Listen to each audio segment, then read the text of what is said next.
Clear? Can I start? It's fine. G'day, Dr. Nexus. Thanks for your good help. It's fine. It's fine now. Okay, it's fine.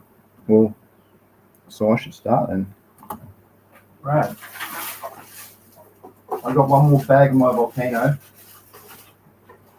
I apologise for everything that I did last week as well as this week. What a mistake. Look, 12 minutes in. I'm sorry. That's all I can say. I'm really shit at this. I'm new to computers and it's not my thing. So now I've got to pull up all the stuff that I had before. So I did have things kind of ready to show and a bit of a pattern that I was going to do things. Cool. Hello, Lene. Yes, finally it's working, I think. So I've got this screen and I've got this screen to show you. And I've got a lot of slides later on that I'm going to go through. Oh, good. Finally. Yay. Yes, GMF, it's good. Hey, Wally. Aussie Autos. Beauty and the Beast. Wake and Bake. Yeah, should play that rad song. All right. I'll get ready with my spiel and then we can get some slides. I hope I can somehow edit this later on. To edit that first 10 minutes out would be nice, so it started here. I don't know if you want to go or anything, but all right, where's my spiel? Hi, I have 30 plus cannabis years experience with the studies to match. I've done heaps of things like I've grown, dried, cured, trimmed, bred quality seed, graded. I got my microscope in 2005. So I've graded since then. I've extracted, pressed, cooked, educated, made, and fact-checked cannabis videos, bought and sold top quality clean cannabis. And it's been my passion. I just love all aspects of the cannabis plant. I like to put what I've learnt in theory to practice with my studies, because I study agricultural science and engineering, plant soil science, microbiology at university. And it's good to take those things and put them into practice and see if it works with cannabis, which I find it actually, most of it does. It's awesome. So yeah, I just take experiments and vids and notes and stuff like that to make sure that they go well, and then I can look back and you can make things see what's going on. So I'm into well flushed and pesticide free weed.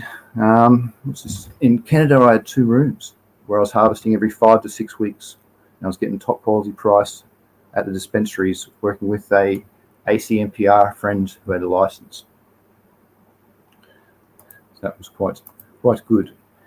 And some of the subjects I've done, actually I can share this. Let's have a look at this. You just want to read some stuff with me. Share screen, study. This one, cool. All right. So this is up the top. So I've studied applied agricultural studies for 12 months. I've done horticulture for 3 years, electrical engineering tradesman for 4 years. I've done common online meteorology education. That was for many years. Workplace health and safety representative, certificate 3 meteorology. That was studied in England. The Cannabis Training University, I did their master's certificate in 2019, and advanced soil diploma. And online university studies, I've currently done 18 diplomas. So I've done applied microbiology, environmental microbiology, environmental chemistry, and environmental quality monitoring and analysis. That was so damn hard. Food microbiology and safety. That's taught me so much about the moisture levels in cannabis and what type of mold and fungus and stuff can be grown. So that was really good for that. Plant biotechnology and biochemistry. That's all tissue culture. And organic farming practices, environmental soil chemistry, plant cell bioprocessing, environmental biotechnology, organic farming and sustainable agriculture. That's rad. Micro irrigation engineering. Geez, that was hard. Plant pathology and soil health. Plant development biology, nanotechnology and agriculture. That was brilliant, and we're going to be going through. I'll show you some slides at the end about that because that's fascinating. There's a new NPK technology out there that gives better yields that everyone's going to switch over to. Well, that's coming up. Cell biology. I took that only to learn about chromosomes and how to double the chromosomes. Genetics and genomics. Well, that's just downright hard. 15 weeks of friggin' holy mackerel. All sorts of dependence, codependence, bidependence, strong dependence, overdependence. There's all sorts of then principles of seed technology. That's rad because I'm a breeder. So that taught me a few things, and I've got some videos coming out on that. And I study online botany too. What else this semester? Soil fertilizers and fertility. Oh yeah, for the chat too. I'm not looking at the chat, so if you've got any questions, we'll go through them at the end, if that's all right with you guys, I hope. What else I'm studying this semester is post-harvest operations and processing of crops and spices. That's to cure and dry. So that's a whole course on curing and drying. Plant physiology and metabolism, biomass characterization, diseases of horticultural crops and their management. So it's going to be a rad semester again. I can't wait. And what's this? I enjoy educating and improving the health benefits of cannabis. I'm playing with 6 of the 10 hormones of each different growth stages. Name them. Auxin, cytokines, gibberellic acid, abscisic acid, ethylene. They're the 5 basic ones. And the other 5 newish ones, they're brasinosteroids, jasmonic acid, salicylic acid, strigololactones. What's the last one? Florigen. Yay. I put that in just to test myself. Cellular development. What other stuff that I like doing? Cellular development, improving secondary metabolite production, marker-assisted breeding, which is so rad. Systemic acquired resistance and induced acquired resistance. That gives you all of these things, the mold and the heat and the drug and the bug resistance in your genetics, which is so important. I mainly do feminized seeds. I work with microbes and beneficials and chromosome doubling, triploids and tetraploids, tissue culture and genetic manipulation. Cool. That's some of the stuff I'm into. Now, where was I going to go?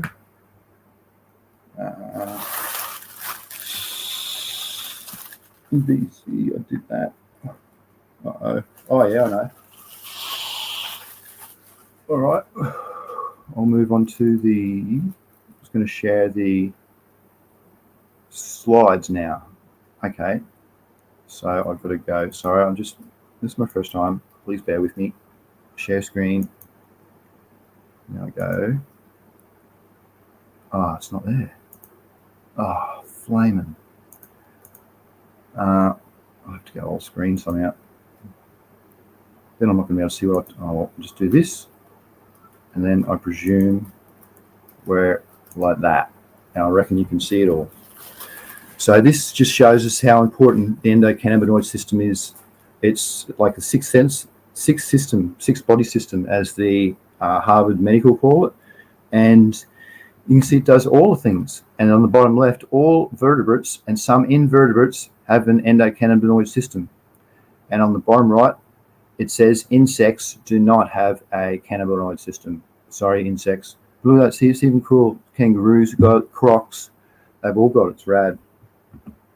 And this is a pain doctor from California, Dr. Donald Adam. It says patients who have been on high doses of opioids frequently feel totally unable to communicate because of their altered cognition, where they've had success weaning themselves off of opiates and dosing and by adding cannabis into the regime. So it's an opioid alternative. How rad is that? And cannabis has got heaps of awesome properties. And up the top there, excuse me, that little thing goes in my way. It says there's been 27,000 studies published since 2010. 150 plus cannabinoids have been isolated since, and there's 8 primary terpenes that they've found. And then on the left, cannabinoids, and then there's terpenes, and then there's top right, flavonoids. So I'm going to go through a few of the cannabinoids, terpenes, and flavonoids. And the bottom right, they're a division of the flavonoids. Flavonoids. Why it didn't go to the other picture? Oh, man. All right. There's another picture after this. I'll show you that one. What was another picture? Sorry, I have to get into the swing of things. It was this one. To this one. Slides. Share your computer. That's not it. Sorry, I'm still trying to do this. It's pretty hard. Entire screen. I'll do the photos. All right, yeah, this one. I was just going to show you is that part B on the left. It's the secondary metabolites. How in plants that they've got 5 to 10,000. That there's shitloads of them. In other words, what's that saying? See if I can. Oh yeah, good. And this also, we'll come back to that. That's going to sort of throw things out of whack a bit. I was moving on to the cannabinoids, which was that one. Share screen. I hope it's this one. No, it's not. Whoops. Sorry, I'm still trying. I'll just share mine. Oh no. Your browser has blocked your screen. Click the screen icon in your address bar to allow. Then reload the page. Oh man. Oh, this isn't good. It says my browser has blocked my. That can't be true. Click the screen icon in the address bar to allow access for me to share screen. Click the screen. I did. Okay, clicking it. And then it says reload the page. Share screen, reload page. You fucking kidding me. You are kidding me, mate. I've got rads. I was going on with the endocannabinoid system. All right, I'm going to try and press the reload button. I reckon it's going to stuff up here. If I press this reload button, it can't be how it's streamed. It just says your browser's blocked me, so I can't share anymore because I pressed the little cancel button. I'm not sure what to do here. I'm going to try and press another thing. This is some other. It's not sharing that.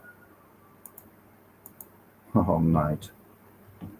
Oh, it's got to upload first, it says, before it shares. Sorry, people. This is some other health benefits while I still try and work this out. Need the big screen. I can't even read it like that.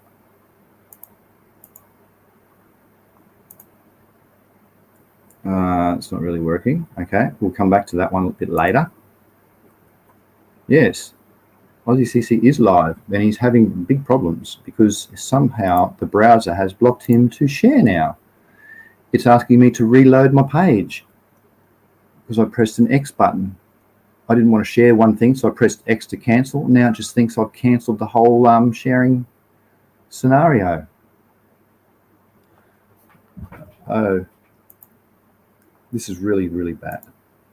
Remove the screen. I can't share. All right, stuff it. I'm just going to press because it's not working and I really want to share. I don't think I've got any options. I'm going to try the reload button. So I apologize again if it stuffs up. Press reload. All right. I'm going to have to reload. Jesus.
Hello?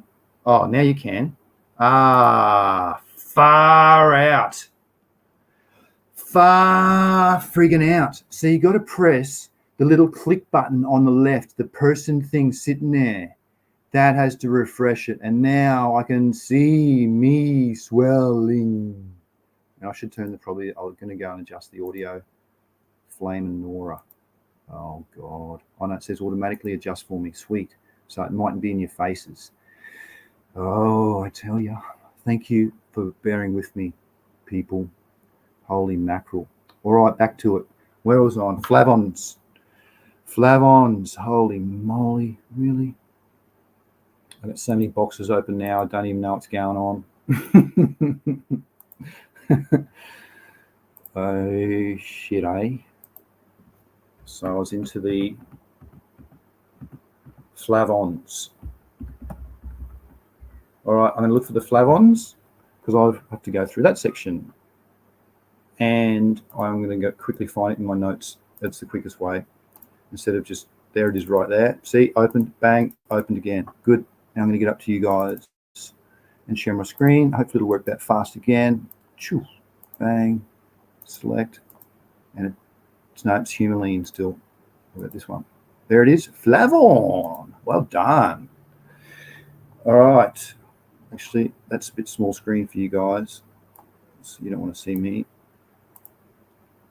There we go. You want to see that person, which is this. Now I can just change. Yep, sweet.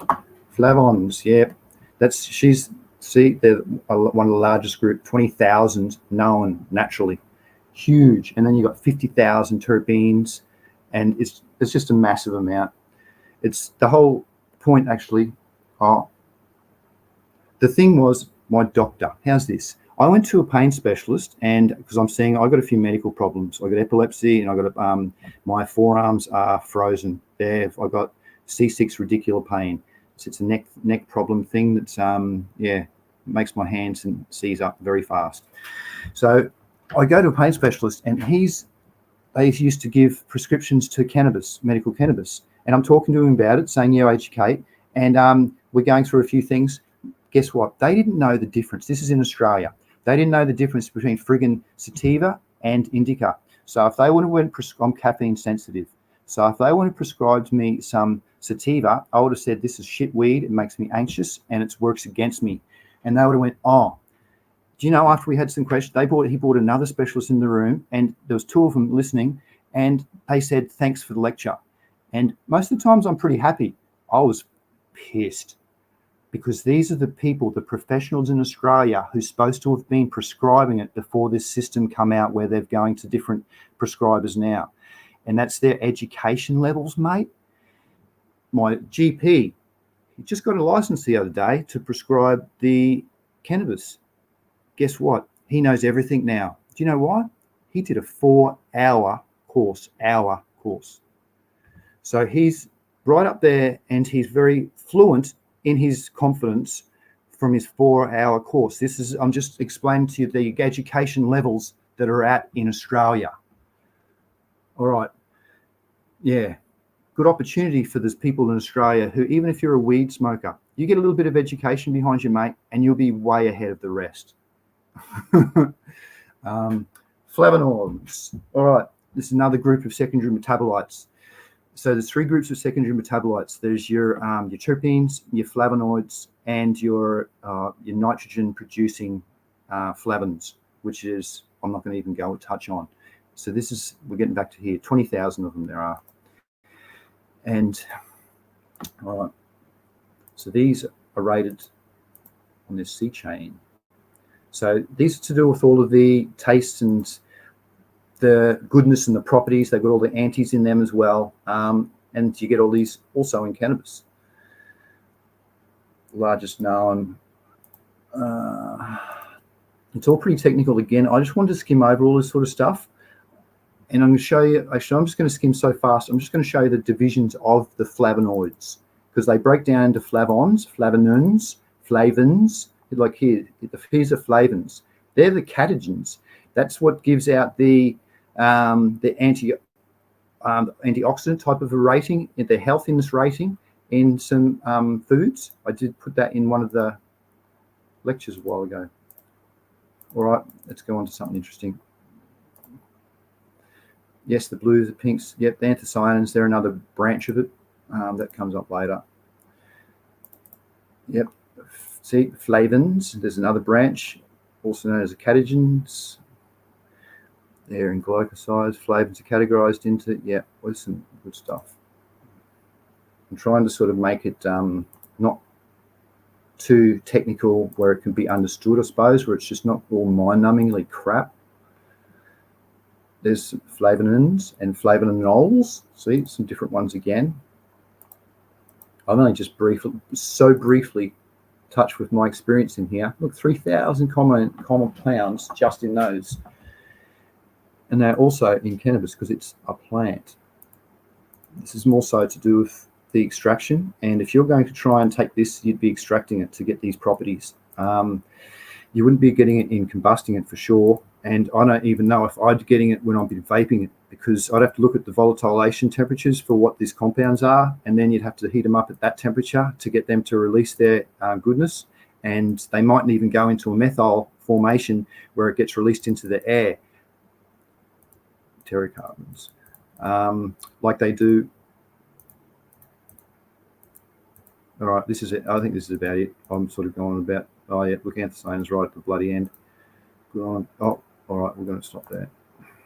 I don't want to talk about, I want to stick to the laws. I like to support the laws, people. In the past, I've done things, whatever in the past, but now I'm looking forward and doing the right thing, and I support the laws. I like to stick to what they say and try and abide by them, because otherwise working against it. That's for me anyway. You can make your own mind. That's just me. I'm just giving you my opinion. So the top 10 blends. Okay, now I was going to show you this. So I'll go put that on while I find the next one, which is, oh, there it is there. Cool. It's going to go big. It's not very big. I can't see that very well either. Shit.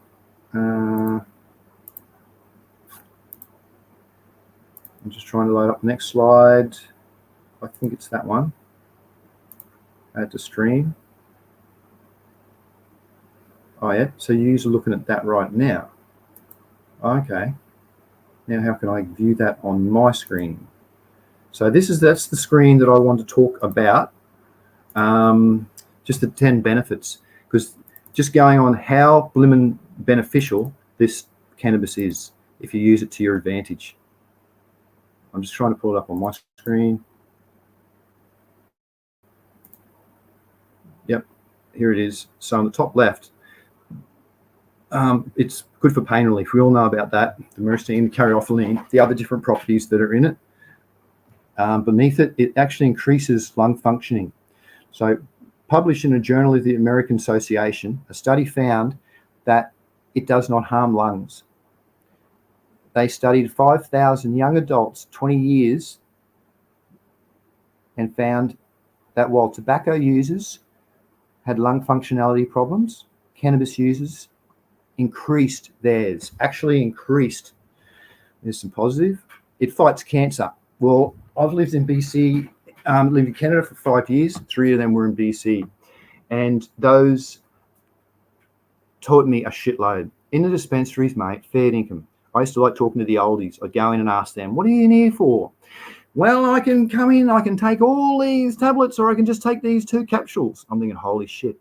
And I just used to love that. And they're the people that didn't grow up taking it. They're the people that, you know, I took it recreationally, so I can speak positively for it. They didn't. I'm going to have... So, yeah, it helps fight cancer. 2 mates in Canada had good stories as well. My voice is starting to strain. Shit. CBD. The CBD function out. It was the CBD combination with the THC, like the RSO, they swear, that did it. And this study says it was in the CBD. It reduces nausea. It's good for your guts. Help protects brains. Oh, damn, I was going to read you all these studies. These are studies, by the way, that people have done to prove that they work. presence that helps your eyes, and it slows Alzheimer's, alleviates inflammation. Damn, my voice hurts. Next.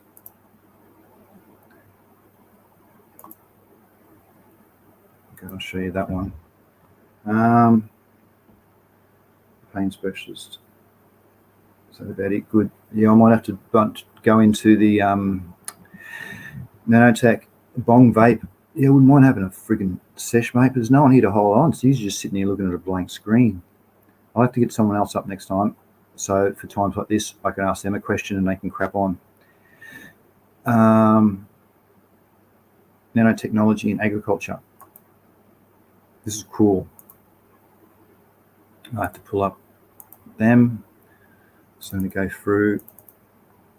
There's two amazing things in nanotech that I really wanted to go on about. Well, they got an NPK substitute now, which is you can use it for. Here, I'm going to pull it up. So you don't use NPK throughout the whole system. Come on, where is it? It's so red. They've done really good tests proving that it's. There it is, rad. Seek. So this is my nanotechnology in agriculture class.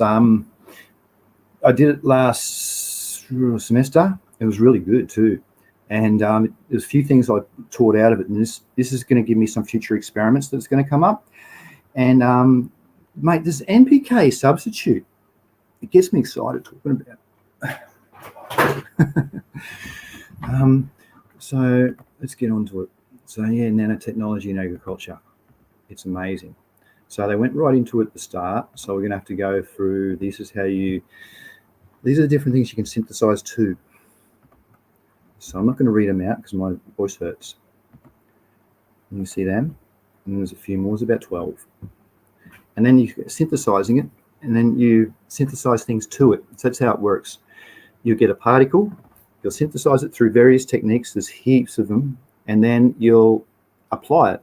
That's it. That's the nanotechnology. And the different people are having failures in their experiments, and it's because of the synthesizing techniques they're using. That's what was taught in the class. So if you see a nanotech technique that doesn't work, don't write it off, because they might have to synthesize it differently to get a better outcome. And this is so freaking cool. All right, then we'll have to go into, and then they go into the chemical ways you can synthesize it, and then the ball milling, the different ways that you can do it to get it on. There's a top down and a bottom up approach. So you can start you can grow them from the bottom up, or you can synthesize them from the top down. There's two different ways you can make them. Yeah, that's cool. It's surfactant. You can reverse surfactants too. Come on, I want to get onto the section where it's going to get into just get after this synthesizing facts. Like now, we're getting into the bits on the agriculture. So this is applying things, and this is the cool bits. So just like here now, seeing the screen, using agriculture and agriculture. So you can do for soil, for your plants, you do it through the root system, through the shoot system, through the foliar spray, or through floral spray, or through seed treatment. And yeah, well, we're in cannabis, so I highly advise no floral sprays, nearly ever. Well, I don't do it. Okay, next screen. Yep, good. So what's this about? This is this germination rate of soaking the seed. Yep. So this is cool. Iron pyrite. On the left. So this is the process of iron pyrite. It breaks down, if you add FeS2 plus soil over here in moisture, so it forms the hydrogen, and that breaks down the pH in the soil. So if you've got sodic soil, it's amazing. You can get pH from 13, 14 down to 7 by just adding iron pyrite nanoparticles to the system, and that's it. Sprinkle them across the top. Nature, it reacts with the Fe2 reacts with the H2O and forms the hydrogen, and that's what brings it down, the organic matter that reacts and gives everything a proton. Because remember, the smallest motor in the world is the proton pump, PMF, where it hydrolyzes those hydrogens atoms. That's in that video that I just put out a few days ago or last week. Back to it. Why is it good for us? So you can add this FES2 to seeds, and what it does is it breaks down the. I'm going to show you. It's telling you. You don't want to be told all this shit. It's so rad. It breaks down. It acts as an amylase, which is a enzyme for seed germination, and it breaks the carbohydrate bond. For that, the glucosate bond, which starts the energy process. So FES2 iron pyrite just does all that. All right, it actually looks like it's going to come ages away. I've sort of skipped a few bits, but what it does also, if you add it to the soil, it gives higher leaf size by the way of chlorophyll absorption. And that adds to higher biomass. It increases magnesium, sulfur, and I don't know what that is down the bottom. Oh, yeah. Oh, and this is how it just produces good enzymes. That's the rad enzymes that you want, because you know you got bad enzymes and good enzymes. They're your good ones anyway. Get back to the point. Oh shit. Oh no, it's into that week. All right, looks like the next week I'll give you this screen and you can still hear me.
Hello? You there?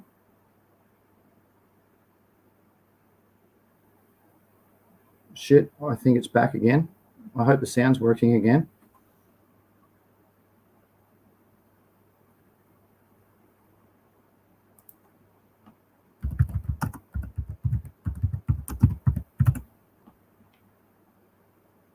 Now your sound is back good. Oh, thanks. Sweet. So yeah, that was the future thing. What else? The nanotech. I think that's about it. That's all. And I had these things to go through. Oh, yeah, that's right. About the harmful things of. Where is this one? Let's open it up. This is the reason why that society has. Well, you've got to be careful who you trust these days. Allow. Look at this. This is a US study that was done. This is from it'd be the USDA, something like that. Study back in the turn of the century about organics. So these scientists did their studies and they found that they had superior weight gain when fed organics. And then look, shorter lifespan, worse health, 1930s. Then we go to the 1950s. Then the truth started to come out. It all changed. So it just goes to show that even in the media, even in the scientists, you've got to be careful with what you believe these days, which is what led me to all my experiments with cannabis as well. That's just, anyway. And here you go for these poor people in the States. You've got 143 pesticides and 21 transformation products that have been found in groundwater, including pesticides from every major class of chemicals. So please filter your water systems. Nearly every pesticide investigated has been detected in rain, air, fog, and snow in the whole of the US, bar Alaska or Hawaii. Yeah. Oh, yeah, that's how you get them. You'll know about that. But that's why important also of your NPKs. It's leaching out. You know, we're getting excess nitrogen and phosphorus, which is causing the eutrophication, which is spoiling all the waterways. And now it's actually giving the spores on the top toxic. They're going into people's respiratory systems and causing illnesses. So that's what we've got to look forward to if we don't change to go down to this NPK, to get rid of the NPK and go with more of an organic type of an approach. And those seed soak technology type things, they're something that's an alternative. And also I was making the, stop sharing. And also I was making it, you can make the your things yourself, your manure. If you've got 2 cattle on your property, and I'm not going to, this is the first time. I'm not going to go right on with it and how to do everything the first time. But any questions? I reckon that's about it. This has been going for an hour.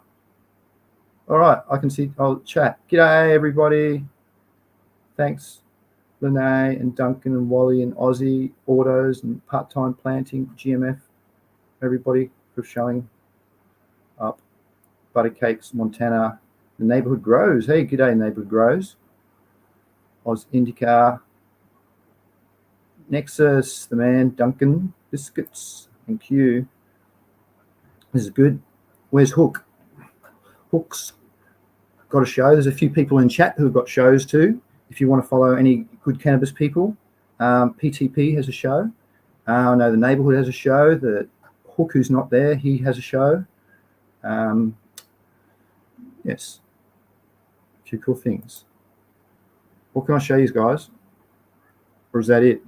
Would anybody like to come up and ask any questions then? Should I give that option? Because that's about it. I just wanted to give a bit of an introduction to me, tell you about me, about what I'm about and what I study and research and what my futures and prospects are. Yeah, and I think I've covered that. Try to go the legal and the safe route. Do the best for the environment. I'm a bit of a greenie. Aussie Auto's got a question. I'm going to look for a share thing and see if anyone wants to come up, because I reckon that's about it. Share, invite, that's it. And press copy to clipboard. Oh, okay. Good job, AussyCC. Thank you, Lene. I like the support. What's your, the slides you showed The slides you showed were all on mute, man. Oh no! We didn't hear any of the explanations. Oh. Did you hear terpenes and flavonoids?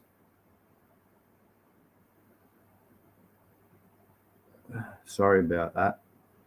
That's a big shame. You're kidding. You can hear me now. Yep, I see a little microphone thing moving. So I'm going to have to watch that. Mate. Hold current comment. Jesus. So pesticides will get into your homemade compost. Yes, if you've got home if you've got homemade compost, holy hell, mate. Any antibiotics, look at their half-life. That's why they don't use piss from a lot of places, because the farmers give their cattle antibiotics, and that's going to go and kill all your microbes, and it'll bring out like your bad microbes, because it kills all the good ones, the real rad ones, because your pasteurization temperature is 62 degrees Celsius, and that's what you should get up to pasteurize it, to kill all the pathogenic ones. But all the other ones will survive, and then they'll come back harder. So you get a bad food soil web. Dig the format, but you just need more practice of the technology. We got one of your slide stuff, so feel free to redo them. Oh, I'm not going to redo them. Thanks for your input though, mate. I might redo them at a request. Maybe if someone next time, if they want me to go on about, we can go a bit in depth, I suppose, about particular things. I just wanted to really touch on my areas of interest, the secondary metabolites, the cannabinoids, because we are cannabinoid farmers, well, I am, and terpene farmers, and that's what I want to exasperate in my plants, my genetic line. I always did the 5.8, 6.2 soil. Oh, yeah. Is our rain in Australia okay? We've got pesticides in it. Oh, good question, PTP. I reckon if you were in the heavy agricultural areas and they were spraying, because if you look at all the farmers, they say they want to get away from spraying. That's what their comments are. In other words, they still bloody spray. So if it's in a time when there's, I'd watch the winds. If I lived in Griffith or in a very agricultural area, I would be careful on certain times. And if you've got certain allergies or my throat gets touchy really easily for things. I've got a volatile organic compound meter. Can I show you that? Anyway, you have to trust me. And that goes off real sensitive stuff. And I can usually sense it when it goes off. I'll look at that meter and it'll be adjusted. But it wouldn't surprise me, mate. Very full on. Here's the link if anyone wants to come up and ask any questions, or I don't know, anything like that, because I'm going to end this soon. I appreciate everybody from trying to bear with me and all of my time with not speaking, like GMF just bloody said. Oh yeah, no spraying's the go.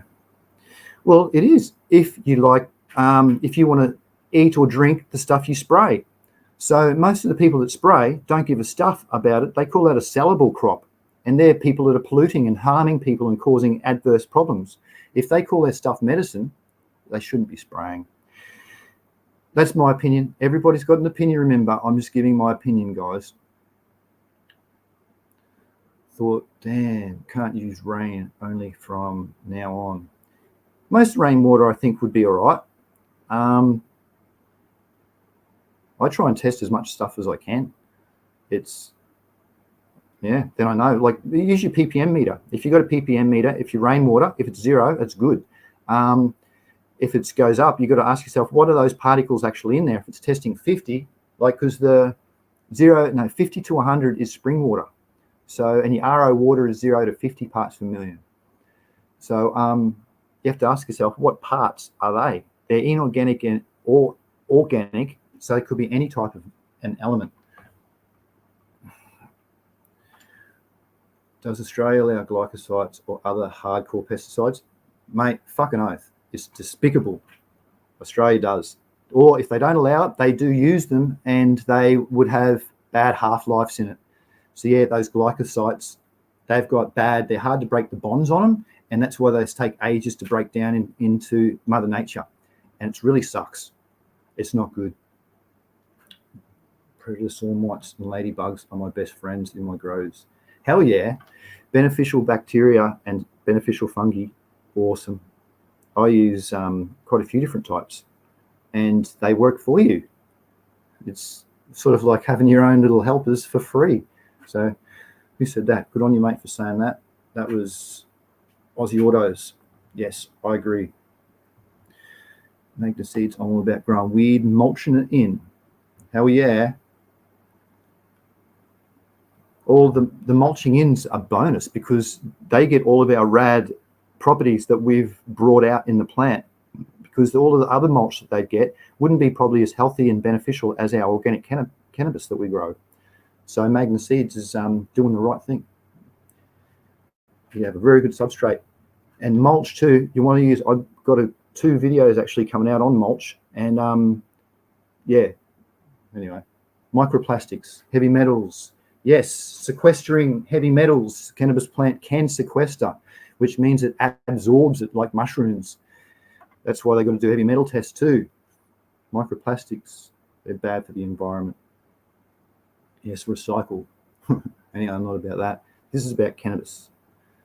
But I put the link in there to nobody, I don't think anybody, you have to let people in. So it didn't pop up anything to say anyone wants to come in. I think that's there's the link if anyone wants to ask any questions or stuff, because I'm going to end it pretty soon, because I'm just reading chat at the moment. What's that, Duncan? The Port of Brisbane, the amount of containers with bulk glycosides was insane. There you go, GMF. B doubles carrying loads out of agricultural. Oh, you've heard it from, geez. That's not good. So yeah, it's full in existence. It's just down here. Oh, someone else's. There's I see. Device. Oh, there's a few. Add to stream. Yeah, see? Oh, look at that. Device. See, look at that. See, there is. People do click the link. You just didn't notice. Unmute. Sorry, there's a echo. Is it gone? There probably will be. I'm going to have to mute my mic when I'm not talking because I'm only using the thing in the webcam. Oh, yeah. G'day, GMF, and he's, oh, he wasn't there. G'day, Dr. Nexus. There's a question here. It's Aussie Autos. How often do you feed molasses to live soil? Once a week? Hell no. Put it in your tea. I put it in my teas. I don't feed it to the soil because you're feeding the microbes, and you want the microbes to gain access to it, I suppose. They've got to have an electron acceptor and electron donor for them to be functionable, and then you need their nutrient requirements of their cells. So personally, I put 1 teaspoon in if I'm going to brew up a tea to give a feed. Over. Oh, and hello, GMF is in the stream too. I don't like me being big like that. How do I make it so it's fair for people? Right, his GMF's having problems. Here we go. Dr. Nexus in the house though. Yeah, I'm here. Very good. Dr. Nexus is a very clever man. He's got an agricultural background. I've only used it a couple of times, but I only ever do that probably 2 weeks before like flowering, and just do it once. Like less is more. I think feeding the organisms is more important. Yeah. They will connect their microphone before you can add them. Okay. MGMF. Connects then the way nature intended. Yes, it's the best way. Well, then you can build up your secondary metabolites, because you do get a little bit more. But even though, I don't know, it's a good argument there with the organics to organics. It's a whole thing. Oh, sure. Like, I use a lot of Green Planet stuff, but I do that for yield. Um, but for my personal medicine, I'm going live soil organics. It's it tastes so much better. Yes. The organic, what's it? The growth differential balance hypothesis that states about the organics, the difference with it. And that's how the antioxidant builds up. You've got more antioxidants in your organics, and you've got, what's the second thing? The secondary metabolites. Because it's got to fend for itself, it puts out more secondary metabolites, and you get a better terpene profile, definitely terpene profile. And I'm not sure about cannabinoid profile if it increases that, but definitely it does with terpenes. Well, yeah, organics and terpenes are just loud. Like some of the stuff I've been getting recently from Sativite, um, they're claiming 5% terpenes, and I believe them. Oh yeah. Yeah, it's just the taste of the LSO range is just amazing. It's just next level. Yeah. Yep. But you've tasted Canadian LSO, so you know what I'm talking about. Oh yes. I've been growing living soil for quite some time now. I use it as my soil respiration, as my organic CO2 input. So I get my microbes up to an extent where they respire their CO2 to a level which my plants can absorb at about 1,000 ppm. Over. It's awesome. Yeah, mate, I tend to incorporate mushrooms in my room. I tend to get the old school trick of getting a 365 grow bag. You just let that hang in the corner of the room where the air's going to drag past it. There was a bloke in Pacific Northwest who did a test to find that you need, for the CO2 output of mushrooms, it's so low, you need twice the growing space of your grow to suffice it. So if you have a 4x4 tent, you'd need maybe an 8x8 tent of mushrooms to give the CO2 output that you want. It's once if you put a meter next to those bags, you'll find it's lowish, very low. Oh, it But is. It is, but it's just an old trick that helps. Yeah, it's it better than doesn't. nothing. Well, it certainly helps. Yeah. Yeah, Yeah. I found it might give you maybe 10% more yield. Uh, yeah, but it depends on when you're using it. Like there's a time to stop using it too.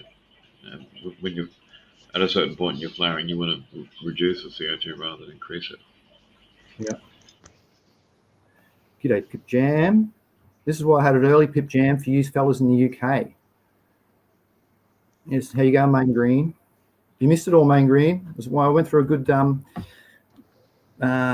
topics on me, on what I'm studying, what I've studied, what I'm interested in, and what my futures are in cannabis. But I'm sure at least it's recorded now, so you can rewatch. Yay! And skip the first 12 minutes if I can't edit it out, because there was some technical issues with some swear words that I hopefully didn't come through. Over. Oh, yeah, smoke time. If anyone else wants to say g'day, there's the link. Can have up to 6 on the panel apparently. I'll chime in if you want. I do the same as you. I do a living soil, but I'm a baker and a brewer from way back. So I've always kind of treated my soil like it's a culture. Or I make yogurt, I make cheese and stuff like that. And I've always felt like that's kind of possibly the missing link is in how we view it. If we start looking at our soil as though it's a living culture or just a colony, rather than trying to treat it like an inert material or some sort of thing that isn't, intrinsically alive, that it drastically changes your mind when you go to say pour water on it, or when for example, like if I make pasta, right? I take that pasta water, if I don't use it for cooking or whatever, I let it sit for a couple of days, and you'll smell butyric acid coming off it. You'll smell all kinds of fermentations happening. And that's typically what I add to my compost. And that's typically what I add to not my living plants, but all my recycling soil. I keep feeding it just sources of starches and things like that that are naturally derived from my kitchen. It's the same way I make my compost. So yeah, I think by creating kind of a living system where you're working on the other side of these organisms and you're more husbanding microorganisms than you are growing plants, you end up, I guess, I in my mind, I ended up solving a lot of problems because I don't have to address them, the microorganisms do. Well said. That's fascinating, man. That's good information for people. That's the Husband your approach. bugs. Oh, Exactly mate, right, the mate. benefits of mycelium are sort of numerous, and if you get a living network of things happening under the soil, the microbes will take care of the plant. That's right. Microbes do. Yep. In the rhizosphere, they interact directly with the roots through their exudates. I kind of like just sitting there sometimes and staring at my soil and just literally watching things move. That to me is some of the most fun. It's like, being a bird watcher, but you get to watch the whole forest because you're a giant and they're tiny. And I love just watching my soil. You add, maybe if you just water for a little tiny bit, you do that little bit of pre-water, you watch all the Yep. little microorganisms, the micro fauna just come up and start working around the surface looking for stuff. It's great. I love it. Yep. I agree. I've got a compound microscope too, and if well, it looks like I might come back up. I'll churn that in next time, and we can look at some live microbes under my microscope. And I pulled apart some runoff and some teas that I make, and then you can see, they're all individually moving around. And yeah, I suppose actually we can do a microbe test because I study microbes. I've done a half a dozen microbe courses, so I do get into them. And like GMF said, they're so bloody important. And I've got some good slides on how to identify them. So I suppose we can put them next to my live stuff and try and identify them. That might be fun. But then you get the spirochetes, though, that actually doesn't. That'll do. Over. Sorry about that. I got a phone call. My dispensary's delivering. Cool. Yay. Some LSO on its way. Hey, I got some Canadian grown LSO weed coming today from in a medical container. Well done. Chirped up. Oh mate, it's amazing. I had some last week. It is just, I smoked a lot of weed in my life, and that's over a long period of time. But this new stuff that's come out of Canada, it's just next level. It just blew me away. Best weed I've ever smoked. Full stop. Period. Oh, very good. Yeah, Sativite LSO range, guys. Check it out. I know most of you have already, but yeah, it's freaking awesome. Well, I can vouch from living in BC for 3 years that, yes, they've got some of the best stuff that I've encountered as well. I don't know, I think they've been doing it for a long time. And well, I was on Vancouver Island, and the people there that I know, they've been doing it for ages, and they've had strains for ages, and they've been mixing and blending, etc. I ran into who else? I knew Jordan of the Islands. I've met him. He wanted me to test his new strains for him over there when he lives there too, and so does Pug on the island. I've run into them a good half a dozen times. That's it. It's good though. Good genetics means everything. If you start good, you'll have a good outcome. Because you can even see, here's an example. I was selling over there one of the strains. I was selling, working through an ACMPR license when I was living in Canada. It was a Afghan cross Northern Lights 5. And it was growing just as good as Death Bubba and Gorilla Glue 4 that I had. I was offered top dollar for the other ones, and then the Afghan, which was growing just as good, terped up everything, they offered me 50% cheaper. And the only reason was the damn name. And I don't know. It wasn't as strong too because those other genetics were in the high 20s, and that one was maybe in the low 20s. But still, it just goes to show the times. I don't know. I hope that's over. Well, yeah, in beer we call it the fifth ingredient. Beer is made from water, malt, yeast, and hops. But the fifth ingredient's marketing. And for some reason, that tends to be the most important ingredient when you're selling on a large scale. So unfortunately, that sounds absolutely accurate. You may have something awesome, but if it's not quote unquote marketed properly, people will never know it. Yeah. It's too old school, man. Yeah, water soluble THC is the way to go there if you want to make a beverage.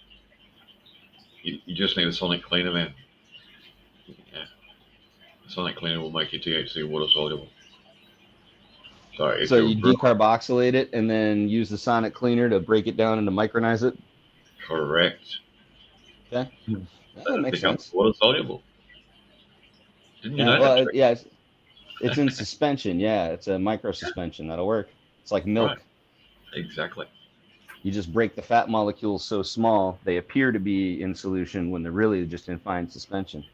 Exactly. Okay, Exactly. cool. Yeah. Yeah.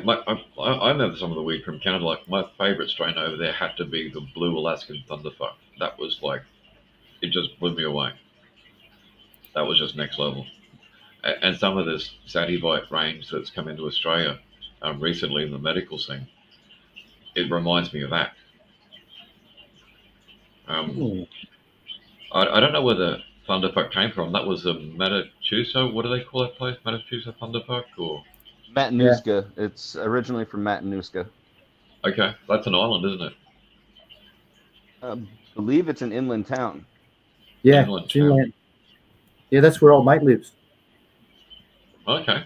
because he's got some of that Matanuska. He got from the original fella some Matanuska Thunderfuck, and he's got a few varieties of it, and that's his. He's very happy. He's running that this round in Does he Alaska. have a blue one? Does he have a Yeah, blue variety? Pistols actually go blue.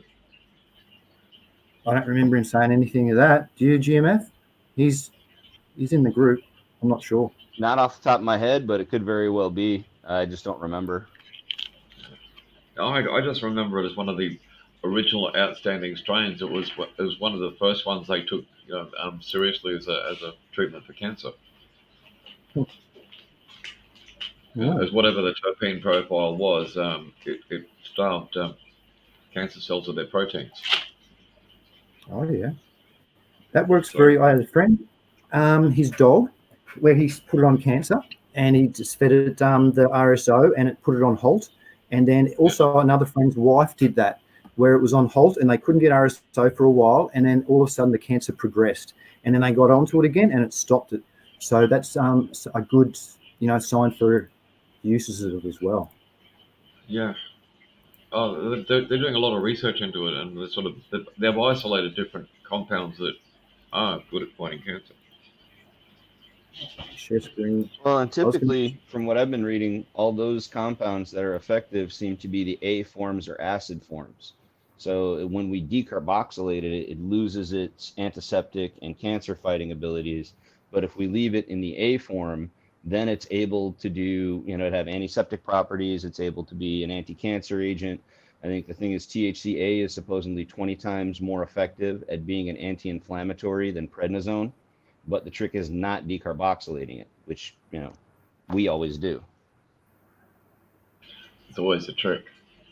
The next best extraction method, what will it be? Extract it And cold. then the So next like best from delivery method. yeah, so like for example, I have an elderly dog who's a lot older than the vet.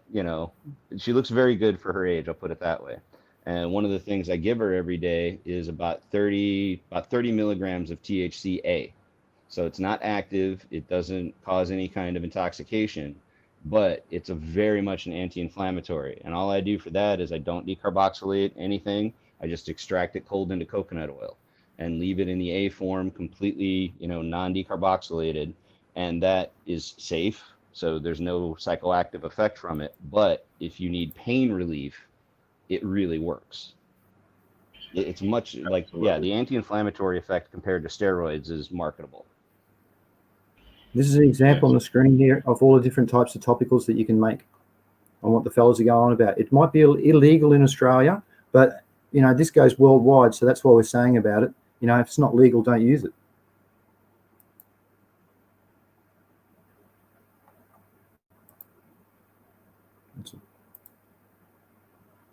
That's all. Most of those products you can get from the dispensary on prescription. Yes, that's right, through a medical prescription in Australia. Yep. Oh, and actually, I can share that whilst being in Australia because this is a a bit of an awareness thing for Australia. So I'm going to I want to play this. I've just got a slide. Where is it live? Just one slide that just shares about the awareness for people in Australia with their medical cannabis. Here it is. Come on, ready? There it is there. This one. So it is legal to travel with your cannabis in Australia, but you must have your prescription or your label on it. So it's good now. Times have changed for everybody.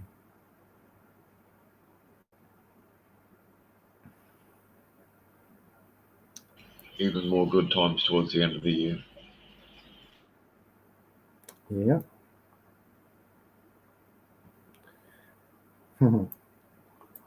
Is there any? I'll put in the thing in chat if anyone wants to jump up. If you've got any questions, ask them now, please, because we might be leaving soon. And if you're happy, I think this went all right. Would you like? I'll do this each week at 8 a.m. or 8:30 a.m. I think it might work out all right. And if you're gonna do this again, yeah, I got a ton of different questions I'd love to see and get your take on, man. Absolutely. I'd love to hear more about microbes. I'd love to hear more about. I mean, yeah, the topics are kind of endless at that point if you're just willing to wade into them, and if we're willing to hear the research, I'd love to hear what you got to say about it. Yeah, cool. All right. Because with my classes too that I've got, I can share the notes or the things that I've learnt, because I remember when I go through them, I get excited over new stuff because the classes are written like this year and last year. So it's up with the latest of the latest technology, and they've found all these new things, and they go off research papers, and this is what other test results have shown, and I just get excited. So yeah, I'd be happy to share that with you guys too. And that would be fantastic, because right now, especially, there's a lot of I don't want to say, there's a lot of half science, there's a lot of half truths that circulate, and there's not a lot of places where we just admit we don't know or we're making assumptions. So it'd be neat to see what kind of hard data is coming out currently that you're getting, because you're in that academic loop. It'd be nice to see what's actually being researched versus what's being just proposed or assumed, or Also, with my, I'm on LinkedIn too, and I've got some very good professionals that I'm connecting with, and it's starting to be a pretty decent circle there. And I'm getting some amazing, I don't know, things, I suppose you could say. And some of the information is cool, so I could share some of that information that isn't copyrighted as well. Like the other day, I was speaking to he's an associate professor of the Persian Gulf University, and he's going to share with me a full genome that he's got. And I bloody struggled to find one, because I just made a video on one it's only got 35,000 genes in it, and I bloody struggled to find it. And they're not really releasing that much. So that's just an example, I suppose. Over. Me and another friend, we can point you to a US database that's got a ridiculously large amount of genomes, but it just takes time to download them all. I'd be interested in that. I've got a gigabit connection. I'd just download it like that. All right, I'll see what I can do to get you guys the information. Yeah. You're in the Zoom group. Just post a link in the weed notes. All right, we'll do. That'd be awesome. Always looking for databases like that. That's my thing. I like analyzing all the information and then trying to make sense of what it means in the real world. Yeah, the USDA has put together, or US FDA has put together, basically, or no, it's Department of Ag, I think it is. It's put together a compiled database. So it isn't just research that's done in the US. They've scraped together as much as they can get globally and put it in one database. Yeah. Yeah. Well, if it's an open SQL, if it's what I think it is, I might be able to add to it. Yeah, it's open, so you can offer submissions too. So definitely. Yeah, I can offer them probably 4 terabytes of data. Well, that'd be cool. Yeah. Yeah, I got a lot of research over a lot of, like on computer. I've got records going back to like 2012, So I've got a good 10 years of hardcore data that I can go back on, and I'm seeing trends in things that come and go, and I'm still trying to work out what the variable is that causes it. Yes, we need to connect with all these different professionals to share all our stuff so we can get a good collaborism on what things happen.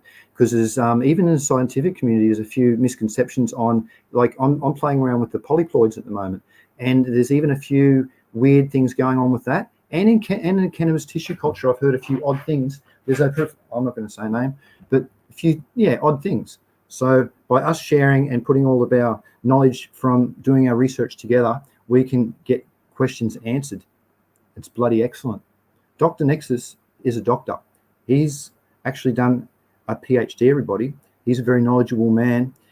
He's also got the title of a professor of biotechnology. So, yes, he knows his stuff. And GMF is, Village idiot. He has a college certification as well. I don't want to speak for him, but he's into the very technical side of it. And be careful, just between you and me, be careful around GMF mentioning microbe names, because you want to have the right terminology, because he'll pull you up. No, it wasn't aspergillus, it was aspergillus. Oh, okay. I'm sorry. I'm looking forward to cannabis beer. I really am. Well, I think food is really the next step, because, fact is, smoking isn't healthy for any of us. I understand why I do it, but smoking isn't healthy. If we can get over to food products and, like Galen said, let thy food be thy medicine, we'll be in good shape. And Galen or Socrates, I don't know. Somebody said it. Very much so. I think people are going to start re-looking at CBG. And to back up with the edible things, it doesn't hurt your lungs, which we've all knows you shouldn't put anything into your lungs. And you can also get the anti-properties, like all those flavons, the 20,000 odd that are in there, that we lose for when we're smoking it. So I really think that is a future GMF. Whole plant extracts seem to be where things are going, and right now it's because everyone's making things from distillates and concentrates, because I think it comports with the law. It's much easier to make a product and just infuse it with a straight distillate. But I think the holy grail is going to end up being real plant products. Just like when we make a beer, we use plant matter, we use hops. I think eventually that'll be the goal, to make something where people can find it very accessible, whatever it is, with or without alcohol or whatever. Yeah, that's good. I wonder if I can show you any new. I should say some. Probably have an alcoholic beer, so work on that one. I'm looking forward to cannabis beer. Well, right now, the guy who ran Blue Moon, he obviously sold the company, and now his new company, that's what they make. So they basically do a German process of de-alcoholizing the beer. So they make a very strong flavored beer, then they put it in a vacuum, lower its pressure down to where the alcohol volatilizes at room temperature. They let the alcohol volatilize off, and some of the VOs, some of the flavor compounds go, but not many. So, and then they have now this completely alcohol-free, but still tastes like a beer. Then they'll send it to the infuser, and that's part of the problem. The way the law is written here, they can make the product alcohol-free in Colorado, but then they have to pay and send it to a separate infuser who's certified to infuse it, and then they send it to a dispensary. Right. So it's very convoluted in that way. Right. So what are they, decarboxylating it, or what are they doing? Yeah, well, they're basically, just like you were talking about, taking it into a micronized solution, that's what they'll do. They'll just then introduce like an MCT oil in a micronized solution at a set rate per can, and they'll literally dose every can and can it. Right. So they're using an MC3 base. Right, but it is a very one-dimensional product then, unfortunately, because it is just, a THC distillate. Sure. But THC distillate is just fine. Well, but like when I make a beer from Nelson Sauvin hops, it can get that blueberry flavor, or from El Dorado hops or whatever, you can get that lemon flavor. So I think that would be the goal, is to taste the weed in your product and have it taste good. Yeah. Yes. Sorry to interrupt you there, Aussie. No, I was interrupting you. My bloody lag. That's one thing. I've got a real bad lag here. I changed over to a different cell reception to try and improve it. I just wanted to show the flavons, what we were talking, the flavonoids, just how important they are in society, because this is what we're missing out on from smoking. But if you can induce it, by extractions, which is only available under prescription in Australia, it'll give you bonuses. These are just different interactions that it has with the environment, I suppose, because they speak. It's the quorum sensing. That's how microbes speak to each other, through quorum sensing. The exudates put out exudates, and then through quorum sensing, they will release molecules that will correspond with the exudates, so they'll know, and that's how they speak, and that's what it's called, quorum sensing for microbes. Allelopathy is when plants speak to each other, so they'll put out a methyl simulation, so it might go from, say, in the plant it'll go jasmonic acid, and then it'll go through a methyl, methyl, which means it'll go into the air, makes it airborne, and then it goes into these methyl receptors from another plant, and that's what's called allelopathy when they speak to each other. Nutrient uptake, mycorrhiza root development, nematodes. Yes, good and bad nematodes. Root nodulation. We don't really get that.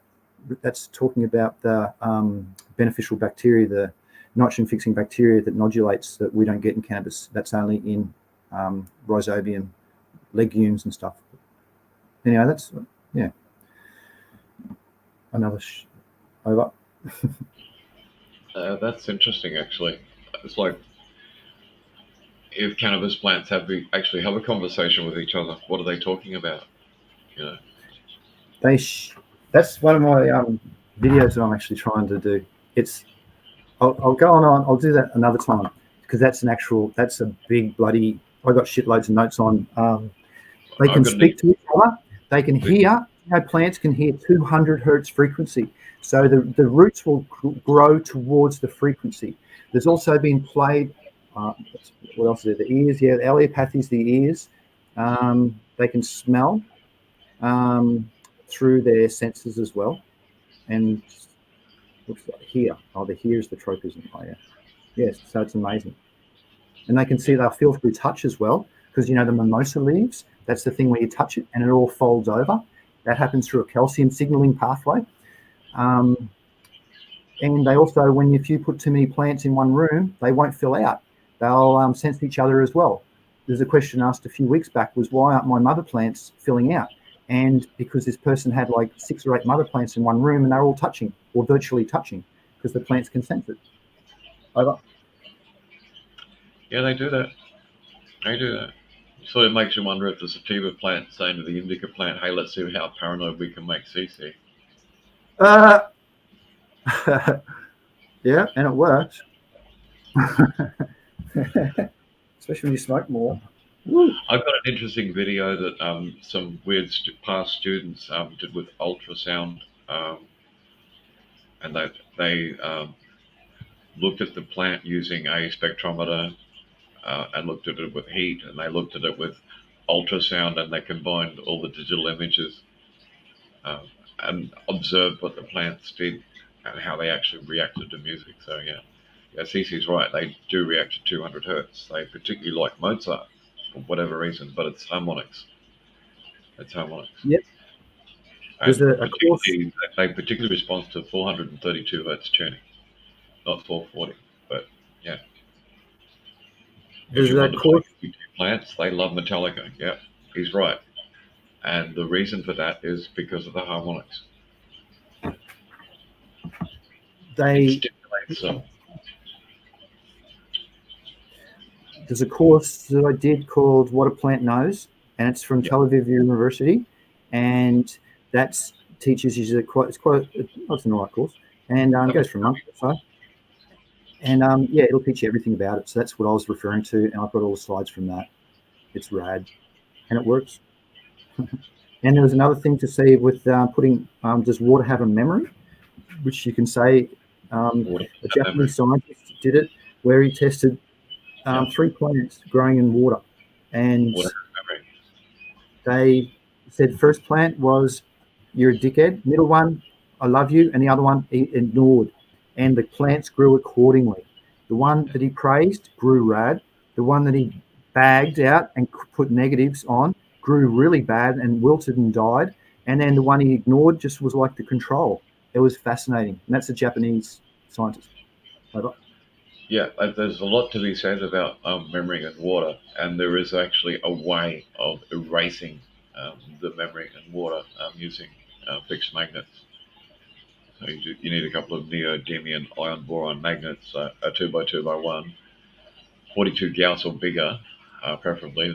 You can get them on eBay. They're about 40 to 50 bucks each. You get a couple of those, bit of wood, some plastic tubing, wrap a spiral around the magnets across the poles the right way, and you let your water slowly go through the tube, and it will erase the memory in the water. Yeah.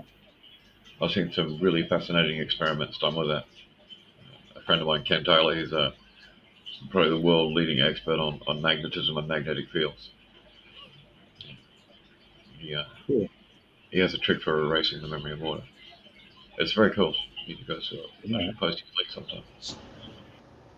So I assume these are all future episodes we can look forward to? Yeah, Seeing yeah. on science. I'd like to do one on erasing water memory. Yeah, I'll build the device. I've got a section on water in plants, that the osmotic pressure and water potential. They're the two main things to do with the running of the plants, the turgor pressure that's inside of them. And I've got a few other little experiments that are around plants and water, but I haven't really got the ones that Nexus is saying. But yeah, we could try them in for a water episode. Yeah, that'd be interesting because there's many ways of dealing with water. RO is probably the most controlled. If you can get it down to where you really want it to be. There are other ways. There are other things that people do that they just simply overlook, like the water temperature. I know some smart growers that put aquarium heaters in their nutrient tank to keep it at 24 degrees Celsius or whatever they choose to run it at. Just little things like that do actually make a very big difference when you're trying to control an environment. That's right. What's the point in having a 24 degree tent and suddenly your water's going at 12 degrees? That's right. Your plant isn't going to visibly react to it, but it's not going to like it. Yep, that's right. And that's a big topic. That's exactly right there. Cool. Root temperature, soil temperature is a big one. Yeah, keeping it microbes, like GMF said before, it's the microbes that people forget about. They just think of the plant and what feeds the plant, and it's the bloody microbes. So and when you're culturing them too, you've got to culture them at the temperature that you're going to run them at, because there's no point in culturing them at different temperatures, and you're going to put them in, there's soil food where they want to establish in is going to be different temperature. So you make sure you have to match that too. That's massive. I've done that for years. And being able to think in terms of the world of the small. Like, I think it's Prochlorococcus is the smallest bacterium on Earth, but it makes 20% of our oxygen. The plankton in the ocean produces 50 to 80% of our oxygen. So this whole system that we live on that allows us all to function is all based on microbes just around us, on our skin, in our guts, everywhere. And it's cool for microbes is, do you know that you can't get sick from, or there's in the atmosphere, the aerobic microbes aren't problematic or causing problems usually, like diseases, or they can harbor vectors of viruses, of course, but in general, it's the anaerobic ones that have caused the problems. And in society too, what else about microbes? 99% of them haven't been discovered. So only 1% of them have. It's amazing. And their interactions with each other are so different from interactions with themselves because of the bioslime that they put out, which is like a repellent, which has all their quorum sensing in it. They can speak to each other and it fends off against their communities so that they can bring up their community. Like labs is a good example, lactic acid bacteria. So if you're going and using that, that's not going to mix well with your food soil web, because they really establish a hardcore bioslime and really repel a lot of they put antibiotics in their bioslime, so it repels other bacteria and fungi over. I love microbes. We crapped on for a while. What's he got? He's showing us something here. Oh no, it's his dog. Sorry. I thought you had your... It's just Abby being a lap dog, mate. She's just this gigantic puppy. She just doesn't realize she's 37 kilos. Was there any other questions, peoples? Because I've been saying for a while, I'm going to wrap it up, but I think I really should here. I'll help you with that, Aussie Autos. If you don't understand some of the science, man, I'll try and make it simple. What's his question? I guess I'd ask one question before we go, just so I make sure I understand. So you're going to try to do this every Friday? That's what you're going to shoot for?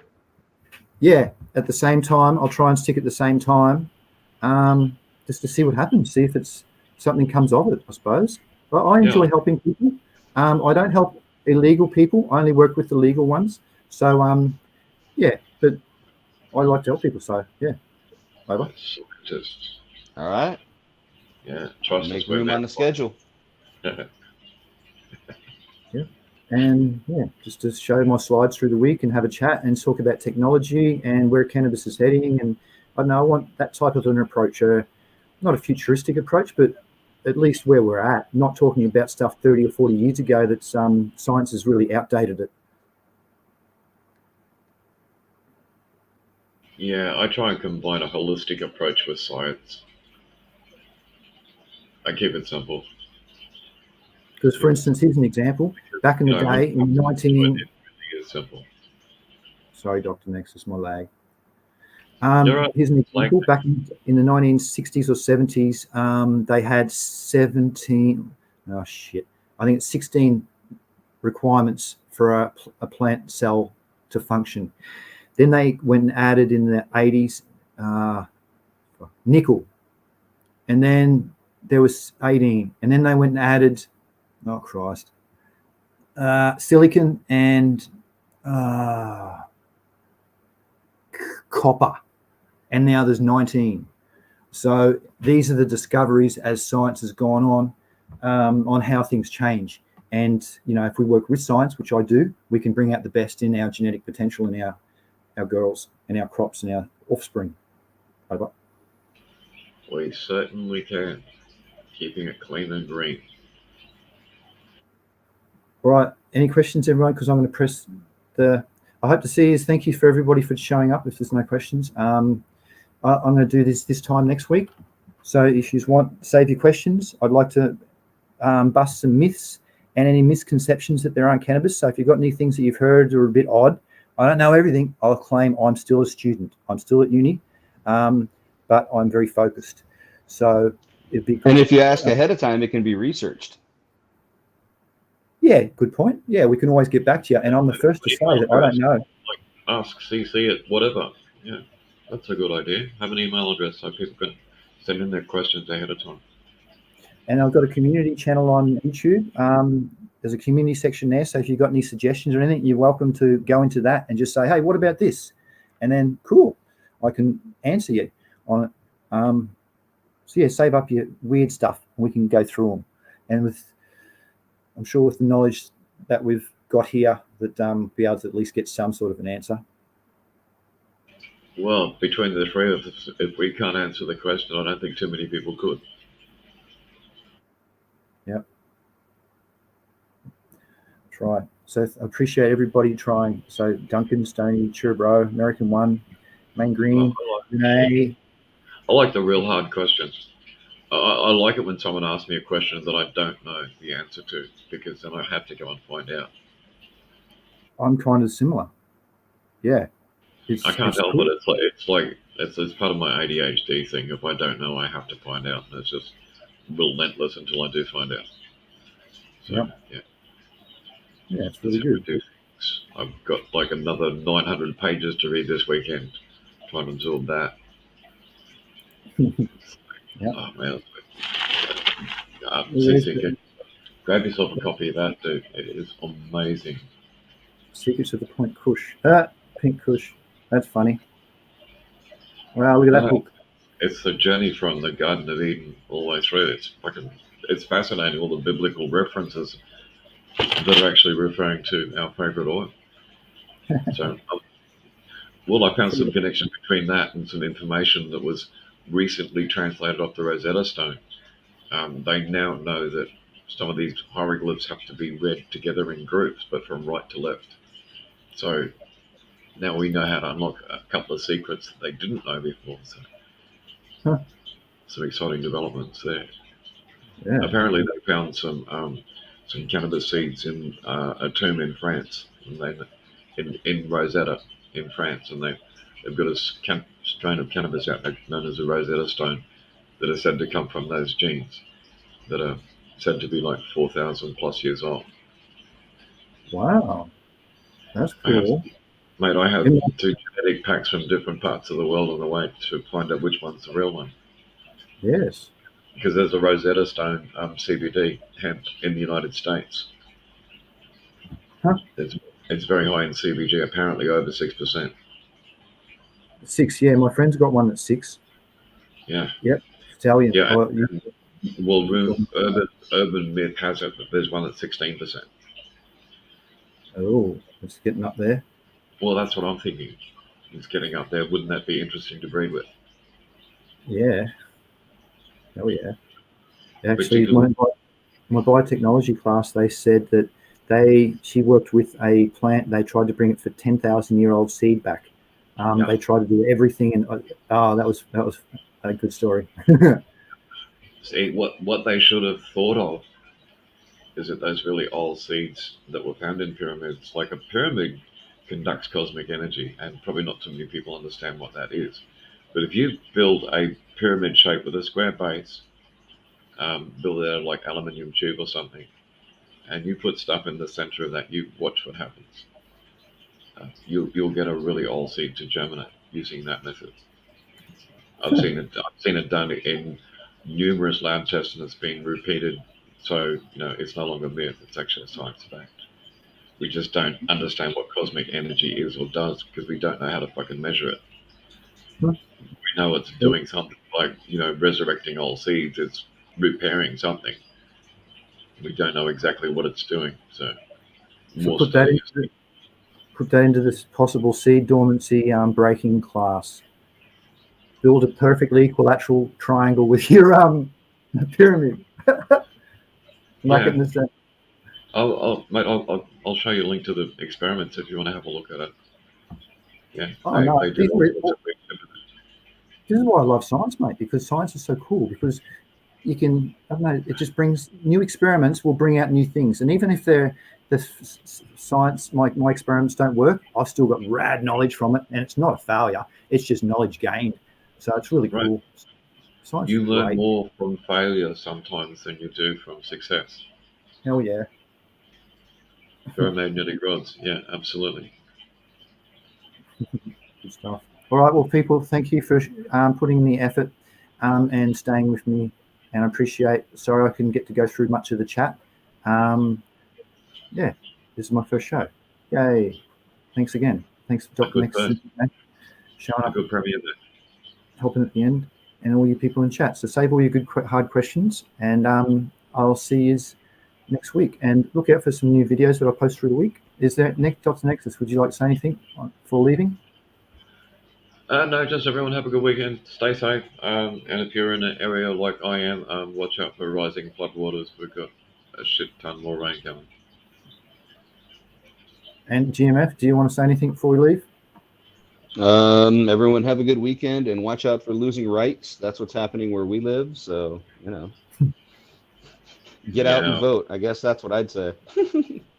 Fucking communist. Yeah, that's all right, man. We do the same thing here. We just had a change of government, so hopefully things get better. Wish you guys luck with that little frog person. That's the nicest thing I can say about Trudeau. That little frog person. Yep. He's got a Napoleon complex of fucking mile high, hasn't he? Oh, Yeah. I don't know. I'm an American. Oh, okay. Yeah. Oh, sorry, I didn't know. Oh no, that's all right. Just for us, it's a completely different battle. It's more about letting women keep their autonomy, Yes. Oh, absolutely, man. It's just like Oh. that's keeping all. the state from trying to seize control of their, Oh, self. mate, I just look at the state of world leaders at the moment, and it's fucking terrifying because they're all seen old gits. Well, the solution to that is engagement.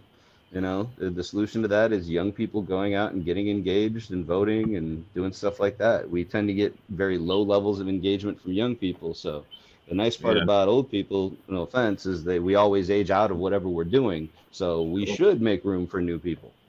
Absolutely, Yeah. absolutely. That's how things get better. That's why I'm always about helping and guiding and teaching, man. That's like Yeah. because like these younger people are the future of things that are going to come, and if they can't Yeah. learn from a bit of wisdom from old people, well, that's a bit sad for them because they're missing Well, out. it's their world. They're gonna have to build it and carve it and clean up our mess. Mate, there's messes everywhere. The Great Lakes here, you eat about a credit card's worth of plastic every week to every month, depending on how much water you drink. Oh, okay. So you filter all your water, do?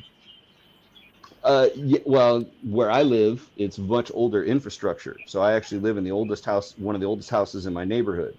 So as a result, there's still lead piping and all that kind of stuff. So in my house in particular, I have water that I drink, and then there's water that you use to wash and shower and all that stuff.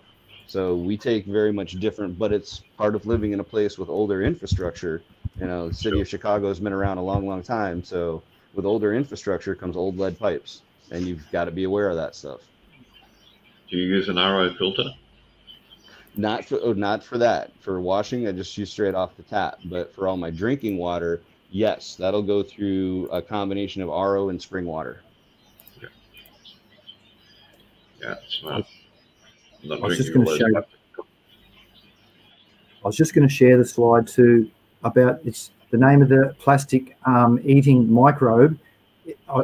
It's from the genus the family Ideonla, and it's the species is SAC AIENSIS. But I was going to share it.